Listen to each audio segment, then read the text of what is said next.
بسم الله الرحمن الرحيم وقد جاءكم من الله نور وكتاب مبين صلوات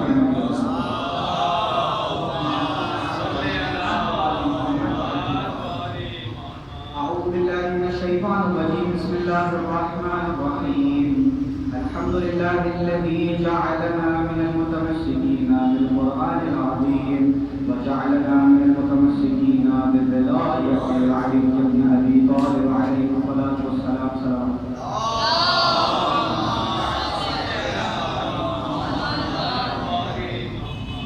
ہر قسم کی تعریف اس پروردگار عالم کے لیے جس نے ہمیں اپنی عظیم مقدار ہے کتاب جس میں کسی شک و شبہ کا کوئی بھی عنصر موجود نہیں اس عظیم اس بابرکت کتاب سے وابستہ رکھا اور ہر قسم کی تعریف اس پروردگار عالم کے لیے جس نے ہمیں اپنی عظیم نعمت ولایت امیر المومنین علی ابی طالب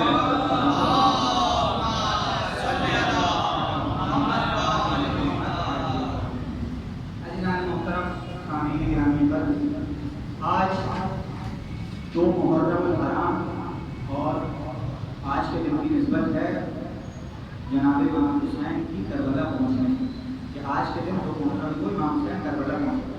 عزیزان محترم سب سے پہلے ہمیں یہ دیکھنا ہوگا کہ یہ حسین ابن علی علیہ السلام ہیں. جب تک ہمیں یہ معلوم نہ ہوگا کہ حسین ابن علی ہے کون تب تک ہمارا گریہ کرنا ہمارا ماتم کرنا فضول ہے. کیوں؟ کیونکہ ہمیں معلوم ہی نہیں حسین کون. اگر ہم یہی عزاداری امام حسین کی شخصیت کو جانتے ہوئے تو عزیزان محترم امام جعفر صادق علیہ السلام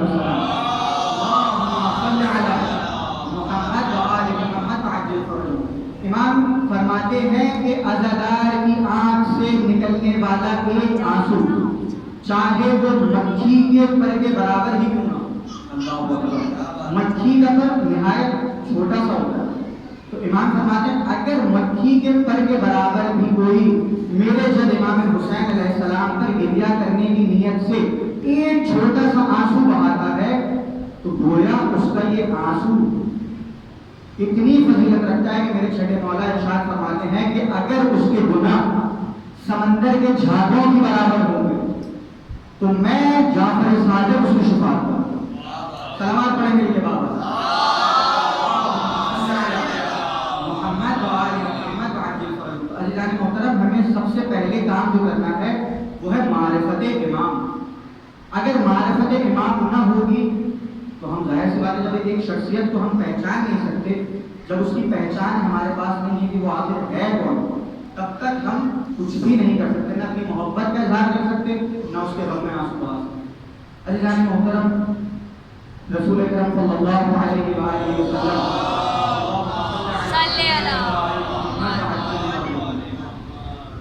حدیث مبارکہ میں ارشاد فرماتے ہیں اول ما خلق اللہ نوری کہ اللہ نے جو چیز سب سے پہلے خلق کی وہ جو محمد کا نور. تو اب عزیزان گرامی جس آیت کریمہ کو آپ کی سماعتوں کی نظر کیا اس میں اللہ رب العزت ارشاد فرما رہا ہے وَقَدْ جَاءَكُمْ مِنَ اللَّهِ نُورٌ وَكِتَابٌ مُبِينٌ کہ تمہارے پاس آ چکی ہے کیا اللہ کی جانب سے. اللہ اکبر. کیا آیا ہے تو اللہ کہتا ہے وَقَدْ جَاءَكُمْ مِنَ اللَّهِ نُورٌ وَكِتَابٌ مُبِينٌ کہ تمہاری طرف سے اللہ کی جانب سے جو آیا ہے وہ کیا ہے نور ہے اور کتاب مبین. عزیزان محترم اب یہ نور اور یہ کتاب مبین جب اللہ کی جانب سے ہمارے پاس آ چکی ہے تو اب ہمیں ڈھونڈنا نہیں تو خود رسول اکرم صلی اللہ علیہ وآلہ وسلم ارشاد فرما رہے ہیں کہ سب سے پہلے جس چیز کو خلق کیا وہ محمد کا نور تھا. پھر رسول اللہ فرماتے ہیں کہ پھر اللہ نے اس نور کے دو ٹکڑے کیے ایک میں اور ایک علی بن ابی طالب علیہ السلام. عزیزان محترم رسول اکرم نے غدیر خم کے میدان میں جو حدیث من کنت مولا ارشاد فرمائی تھی اسی کے خطبے میں جب آپ اس کے خطبے کو پڑھیں گے تو وہاں ایک حدیث ملتی ہے کہ جس کو نہ صرف ہم اہل تشیع بلکہ اہل تسنن بھی کثیر تعداد میں اس روایت کو اپنی کتابوں میں ملحوظ رکھتے ہیں. وہ روایت کون سی ہے، وہ حدیث کون سی؟ رسول اکرم صلی اللہ علیہ وآلہ وسلم ارشاد فرماتے ہیں اللہم صل علی محمد وآل محمد وعجل فرجهم. بسم اللہ الرحمن الرحیم. انی تارک فیکم الثقلین کتاب اللہ وعطرتی اہل بیت ما ان تمسکتم بہما لن تضلوا ابدا ولن یفترقا، اور یہ کبھی جدا نہیں ہوں گے. کب تک جدا نہیں ہوں گے؟ حتی ان یلد علی القول.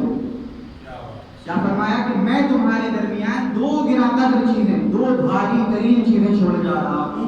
پہلی کتاب اللہ کی کتاب، قرآن نہیں کا نہیں توجہ ہے، قرآن نہیں کا، کیونکہ قرآن پڑھا جاتا ہے. کتاب اللہ یعنی وہ کتاب، وہ ضابطۂ حیات ہے کہ جس میں خود خداوند کریم ارشاد فرماتا نظر آتا ہے کہ اس میں ہم نے ہر خوشگوار کو بیان کر دیا. یہ کتاب رسول اللہ چھوڑ کے جا رہے ہیں. اس کے بعد کیا فرمایا؟ وعطرتی اہل بیت، اور میری فطرت، میری اولاد اور میرے اہل بیت. ما ان تمسکتم بہما، اگر تم لوگوں نے ان دونوں کو تھام لیا، ان سے تمسک اختیار کر لیا، تو لن تضلوا ابدا، کبھی میرے بعد گمراہ نہیں ہوگے. پھر کیا فرماتے ہیں؟ پھر فرماتے ہیں ولن یفترقا، اور یہ دونوں کبھی جدا نہیں ہوں گی. کب تک جدا نہیں ہوں گی؟ تو رسول اللہ نے فرمایا کہ یہاں تک کہ یہ حوض کوثر میں نہ پہنچے. عزیزان محترم، اب معلوم ہو گیا کہ دو چیزیں رسول اللہ نے اپنے بعد چھوڑی ہیں. ایک ہے اللہ کی کتاب قرآن، دوسرے ہیں آل اہل بیت. تو اب عزیزان گرامی، جب ہم اس حدیث کی جرح و تعدیل پہ جاتے ہیں تو ہمیں یہ دیکھنے کو ملتا ہے کہ تمام مسالک کے جید علماء کرام نے اس حدیث کو لکھا ہے. اور بہت بڑے تاریخ دان، تاریخ مسعودی جن کی ہے، مؤلف تاریخ مسعودی کا یہ قول ہے کہ اس پہ توثیق جاری کی ہے. اس حدیث ثقلین پہ توثیق جاری کی ہے. یہ واقعہ غدیر کا تھا. غدیر کے دن جب مولا کائنات کا ہاتھ بلند کر کے فرمایا من کن مولا ہو فہذا علی مولا، تو اس کے بعد رسول اللہ نے اس حدیث کو تلاوت فرمایا. عزیزان محترم، اب ذرا اس حدیث پہ غور کرتے ہیں کہ یہ حدیث ہے کیا. تو جب ہم نے پوچھا برادران اہل حدیث سے کہ آپ کا کیا نظریہ ہے اس بارے میں، تو ہمیں مجمع الزوائد میں یہ موجود ملا، یہ لکھا ہوا پایا کہ مجمع الزوائد میں اس روایت کو نقل کرنے کے بعد مصنف لکھتے ہیں کہ یہ صحیح السند سے موجود ہے. یہ حدیث صحیح السند موجود ہے. اور اسی طرح سے کئی دیگر کتب، شافعی حوالہ اس کے حدیث کے ذیل میں ینابع المودہ، جس میں اس حدیث کو نقل کیا گیا اور اس کی سند کو بیان کرتے ہوئے کہا گیا کہ اس کی سند جو ہے وہ حسن کی ہے اور عالی سند سے ذکر ہوئی. ایک دفعہ میں جو صلوات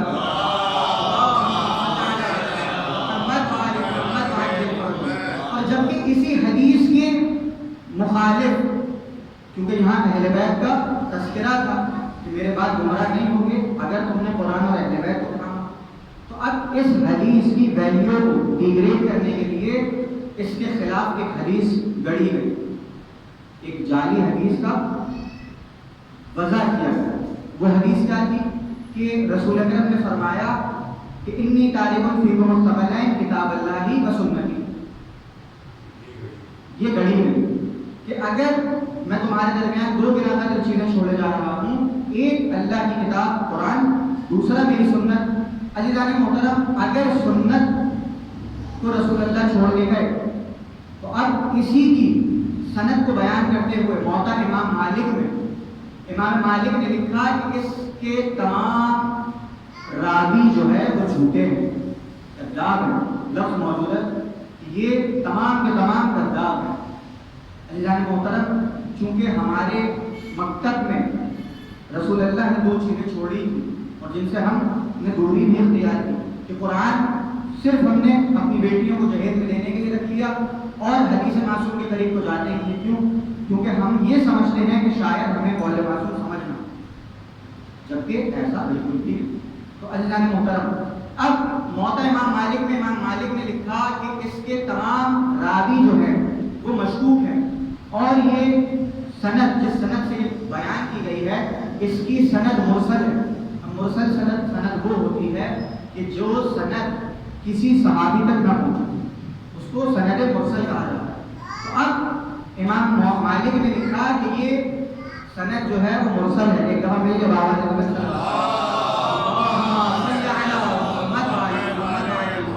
تو عزیزان محترم، جب ہم نے تمام حوالہ جات کو ذکر کیا اور جا کے دیکھا تو ہمیں مکتبہ دیوبند میں بھی کئی حوالہ جات نظر آئے. گلدستہ اہل بیت جو کہ نہایت ہی معروف عالم دین مولانا ڈاکٹر علامہ طارق جمیل کی کتاب گلدستہ اہل بیت کے نام سے مشہور ہے. اس میں لکھتے ہیں کہ یہ حدیث جو ہے انی طارق فیکم الثقلین، حدیث ثقلین جو ہے وہ کئی تواتر سے ذکر کی گئی، کئی طرق سے ہمارے پاس موجود ہے، اور اس کی تمام اسانید جو ہے وہ صحیح الاسناد، یعنی اس کے تمام راوی جو ہے وہ صحیح ہیں. اس کے راوی، اس کے روایت کرنے والے ہیں صحابی رسول حضرت زید بن ارقم، جنہوں نے اس کو نقل کیا ہے. اب عزیزان محترم، دیوبند میں جب ہم نے دیکھا تو ہمیں وہاں بھی یہ حدیث موجود ملی کہ تم گمراہ نہیں ہوگے یہاں تک کہ تم اہل بیت اور میری کتاب قرآن کو تھامو. عزیزان محترم، قرآن میں اللہ رب العزت نے جس چیز کے بارے میں ذکر فرمایا، رسول اکرم صلی اللہ علیہ وآلہ وسلم کی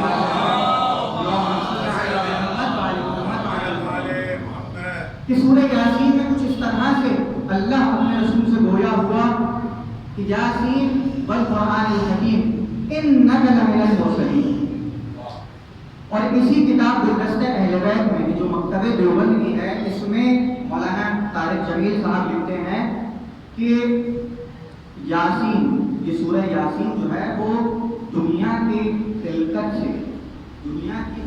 سے 1000 سال پہلے اللہ نے بیان کی. سورہ یاسین 1000 سال پہلے دنیا سے اللہ نے بیان کی اپنے فرشتوں سے. تو اب عزیزان محترم، اگر ہم غور کریں کہ جن کا یہ عقیدہ ہے کہ رسول اللہ حاضر و ناظر نہیں ہے، تو ان کے لیے بہترین جواب ہے. کیا جواب ہے؟ کہ اللہ فرماتا ہے یاسین والقرآن الحکیم انک لمن المرسلین. لفظ ہے انکا، کاف ضمیر ہے، انکا آپ، یعنی جس کو کا کہا جا رہا ہے السلام علیکم، آپ پر سلام ہو. تو اب کوئی موجود ہونا چاہیے جس سے میں کہوں گا السلام علیکم. صلوات پڑھنے کے بعد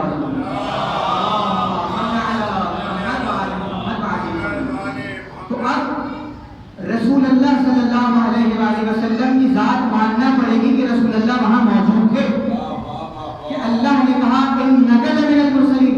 اگر رسول اللہ کی ذات موجود نہ ہوتی تو اللہ کو اس طرح سے کہنا چاہیے تھا کہ انہ لمن المرسلین، کہ بالتحقیق وہ جو ہے میرے مرسلین سے. مگر اللہ نے کیا کہا انکا. اللہ نے محترم ایک بات واضح ہو گئی کہ رسول اللہ نے کہا تھا انی طارق فیکم الثقلین کتاب اللہ وعترۃ اہل بیتی. تو اب قرآن اور عطرت جو ہے وہ جدا نہیں ہوں گے یہاں تک کہ حوض کوثر میں پہنچ جائیں گے. تو اب رسول اللہ کی ذات گرامی موجود ہے، قرآن موجود ہے. سورہ یاسین کی صورت میں اللہ ارشاد فرما رہا ہے یاسین والقرآن الحکیم انک لمن المرسلین، کہ اے محمد تم مرسلین میں سے ہو. تو عزاداروں یہ بات آپ کو ماننی پڑے گی کہ یہاں رسول اللہ اور کتاب خدا کا رشتہ جو ہے وہ ابھی سے نہیں ہے، غدیر سے نہیں شروع ہوا، بلکہ ازل سے لے کے ابد تک رہے گا. ایک دفعہ مل کے بابا سے صلوات پڑھ دیجیے.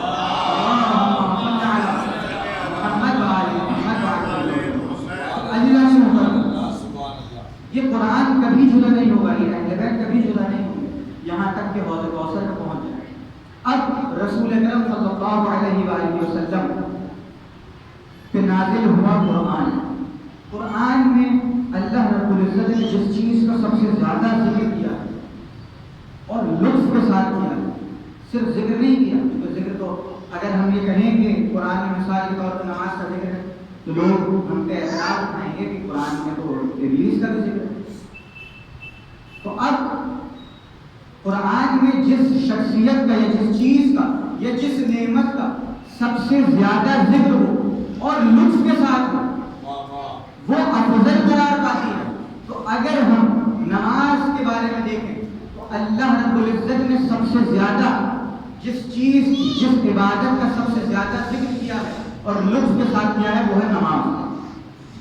اگر ہم دیکھیں تو حج بھی ایک جامع عبادت ہے، روزہ ایک عبادت ہے، حج کے ساتھ عمرہ ایک عبادت ہے، مگر افضل ترین عبادت نماز کو قرار دیا۔ کیوں؟ کیونکہ سب سے زیادہ ذکر جو ہے قرآن کریم میں اور لطف کے ساتھ وہ ہے نماز کے بارے میں۔ تو اب عزیزان محترم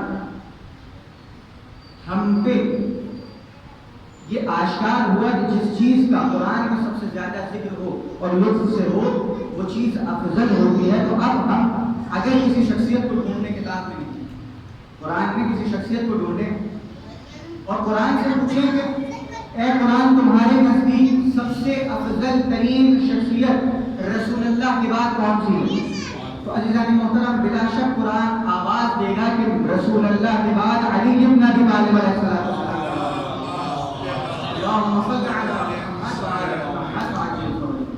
عزیزان محترم جس شخصیت کا قرآن نے سب سے زیادہ تذکرہ کیا اور لطف کے ساتھ کیا وہ ہے امیر المومنین کی ذات گرامی۔ کہ جب ہم نے تفاسیر کا مطالعہ شروع کیا تو ہم نے دیکھا کہ تفسیر در منصور میں جلال الدین سیوطی جو اہل سنت کے سب سے بڑے تفسیر کے امام ہیں وہ لکھتے ہیں کہ تقریباً 300 سے زیادہ آیات قرآن میں امیر المومنین علی بن ابی طالب علیہ السلام کی شان میں، اور اس روایت کو نقل کیا ہے جناب ابن عباس علیہ السلام جنہوں نے کہا کہ کم سے کم 300 یا 300 سے زیادہ آیات جو ہے وہ امیر المومنین کی شان میں نازل ہوئی۔ اور ایک کتاب میں مسند احمد بن حنبل میں امام احمد بن حنبل لکھتے ہیں کہ جس شخصیت کے بارے میں قرآن میں سب سے زیادہ کثیر التعداد میں آیات و واقعات موجود ہیں وہ امیر المومنین علی بن ابی طالب کی ذات ہے۔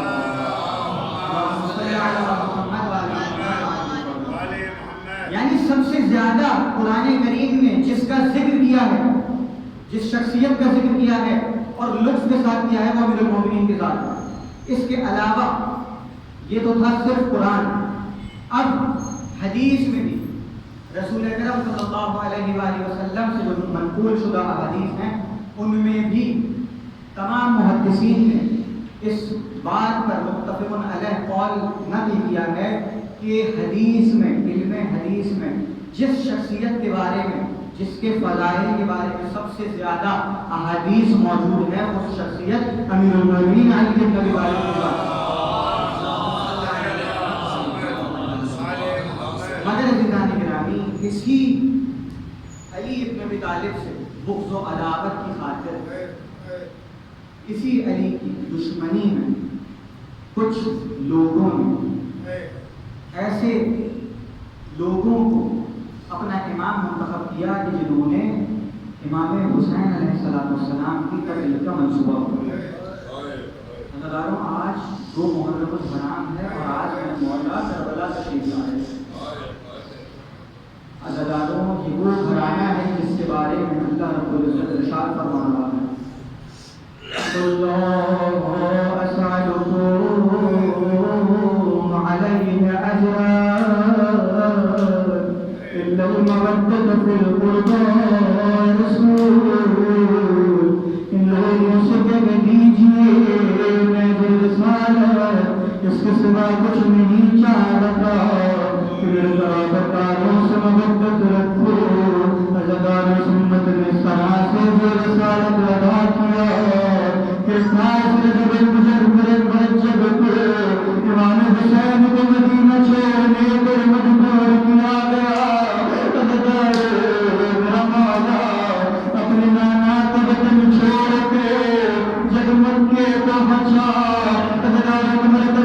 مولا نے مجھتا احرام باندھا ازدار میرے مولا کے معلوم ہوا یہاں تمام غاشی احرام میں اسلام بردار ہوئے ہیں ازدار میرے مولا نے مرتبہ بڑے بڑے تبدیل کیا اپنے حج کو تبدیل کر کے مرادہ کر کے جانب عراق روانہ ہوئے ازدار میرے مولا جو مغرب الغرام کے سرزمین کربلا پر پہنچ چکے ہیں ازدار غریب زہرا ایک مرتبہ سرزمین عراق پر پہنچ کے کسی سے سوال کرتا ہے اے شخص اس جگہ کا نام کیا ہے وہ شخص جواب دیتا ہے اے شخص یہ کربلا مولا ہے ازدار میرے مولا ایک مرتبہ فرماتے ہیں کہ ہمارا مقتل آ گیا ہے ازدار ایک مرتبہ میرے مولا پاس بلا کے فرماتے ہیں اے عباس دریا کے کنارے خیام حسینی کو نسبت ازدار ایک مرتبہ میرے مولا پاس دریائے فرات پہ خانے کو لگاتی ہے ازدار ایک مرتبہ خیام حسینی نگر فرات پہ پیوستہ ہوتے ہیں کہ ملعون قدش کریم آپ امام صفت کہتا ہے اے حسین بن علی اپنے خیام کو فرات سے پیچھے لے جاؤ ایک مرتبہ میرے مولا پاس پہ جلال آتا ہے تلوار خیام سے نکال کے ایک زنگ کھینچتے ہیں اور فرماتے ہیں اشتیا اگر کسی نے اپنے قدم کو آگے بڑھایا تو میں عباس اپنی تلوار سے اس کے پاس میں جہنم کروں گا ازدار ایک مرتبہ میرے مولا حسین آگے بڑھ کے فرماتے ہیں اے عباس تلوار خیام میں رکھو عزیزان ایک مرتبہ خیام حسینی نگر فرات سے پیچھے بٹائے جاتے ہیں ازدار میرے مولا آج خیموں کو لگا رہے ہیں میں کہوں گا مولا آج وہ محرم ہے آج اپنے خیموں کو نصب کر رہے ہیں میرے مولا کے نصر عاشور ہوگی اور آپ کے بعد آپ کے خیموں کو ارمازا جائے گا آپ کے خیموں کا آگ لگائی جائے گی آپ کی ناموس گرداؤ کو چھینا جائے وَسَيَعْلَمُ الَّذِينَ ظَلَمُوا أَيَّ مُنْقَلَبٍ يَنقَلِبُونَ أَلَا لَعْنَةُ اللَّهِ عَلَى الْقَوْمِ الظَّالِمِينَ پروردگار خدا محمد و محمد علیہ السلام پروردگار ہماری اس خلیل عبادت کی بارگاہ میں قبول منظور پروردگار تجھ واسطہ محمد و محمد کی عظمت کا مصنوعیت کا پروردگار تمام عزاداری اور عزاداروں کی حفاظت فرما ماتم